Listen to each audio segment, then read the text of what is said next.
स्वागत है दोस्तों, मैं हूं शाइम हसन और आप देख रहे हैं इंडिया प्लस न्यूज। और इस समय दोपहर के लगभग 2 बज चुके हैं और आज जैसे ही व्हाट्सएप और सोशल मीडिया के माध्यम से हमारे पास आरक्षण की लिस्ट पहुंची तो हमने सोचा क्यों न अपने दर्शकों से संवाद स्थापित किया जाए, बातचीत की जाए। इसीलिए हम आपके समक्ष पहुंचे हैं। जिस तरीके से एक याचिका ने जो ग्राम पंचायत चुनाव थे उनकी परिस्थितियां बिल्कुल चेंज कर दी है, बदल दी है।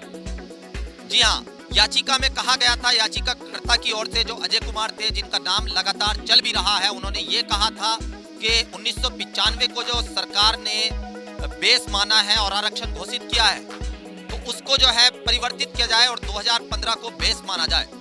जी हाँ, नियमावली जो है जिसके अंतर्गत आरक्षण घोषित किया जाता है और वो कहती है, उसकी धारा 4 के अंतर्गत उन्होंने ये कहा था कि इसका अनुपालन नहीं हुआ है और हाई कोर्ट ने कहा कि आप जो है 2015 को बेस मानते हुए दोबारा आरक्षण घोषित कीजिए। सरकार ने उस पर कोई किसी तरह की आपत्ति नहीं जताई थी और कह दिया था कि हमें 2015 को बेस मानकर आरक्षण घोषित करने में किसी तरह की कोई समस्या नहीं है। उसके बाद परिसीमन चूंकि हुआ था और पहले ही हो चुका था, उसके बाद से क्या हुआ, सरकार ने तुरंत 10 दिनों का टाइम देने के बाद 27 मार्च तक का जो है हाईकोर्ट ने टाइम दिया था, लेकिन बहुत तेजी से जो है दोबारा से आरक्षण सूची घोषित कर दी। उसके बाद किस तरह का परिवर्तन हुआ, मेरे खुद के गांव में क्या हुआ कि जो पहले अनारक्षित थी वो ओबीसी में चली गई और कई जो है प्रत्याशियों के वहां पर सपने चकनाचूर हो गए। इसी तरीके से और भी कई गांवों में ऐसा ही रहा जिन्होंने बैनर पोस्टर अपने लगवा लिए थे, पूरी तैयारी में थे, लगातार संपर्क बनाए हुए थे, दुआ सलाम में तेजी किए हुए थे। उसके बाद क्या होता है कि उन लोगों के साथ भी यही होता है कि उनके बैनर पोस्टर तो दीवारों पर हैं लेकिन उम्मीदें हवा में उड़ गई हैं।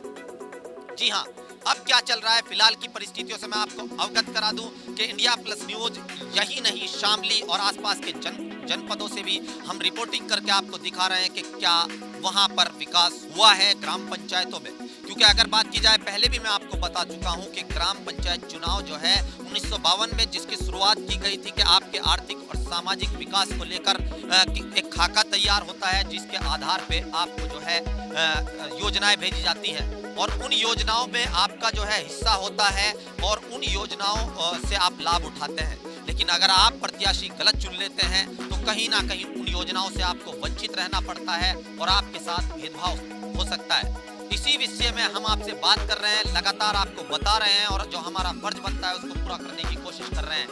जो अपना विकास का खाका तैयार किए हुए हैं ग्राम प्रधान उन तक पहुंच रहे हैं। हालांकि अगर बात की जाए तो आरक्षण जो फिलहाल आया है उस आरक्षण ने परिस्थितियां चेंज कर दी हैं, क्योंकि जो अनारक्षित सीट थी उसमें कई प्रत्याशी मैदान में थे, लेकिन अब जो प्रत्याशी हैं वो नए चेहरे भी सामने आ रहे हैं। उनकी जो बात समझने में, उनसे संबंध स्थापित करने में भी समय लगेगा और उसको हम उसमें तेजी लाने के लिए प्रयास करेंगे कि आपके गांव तक पहुंचे और जो प्रत्याशी हमारे माध्यम से अपना खाका गांव वालों तक पहुंचाना चाहते हैं वो हमसे संपर्क कर सकते हैं। लगातार हम गांव पहुंच भी रहे हैं और आपकी कॉल, फोन और जो आपके कमेंट आ रहे हैं उनसे हमें बड़ा हौसला मिल रहा है। लगातार हमारा प्रयास जारी रहेगा और आज का जो हमारा प्रोग्राम है, गांव की सरकार जो हमारा प्रोग्राम चल रहा है, आज हम उसमें आपको कई लोगों से रूबरू कराएंगे।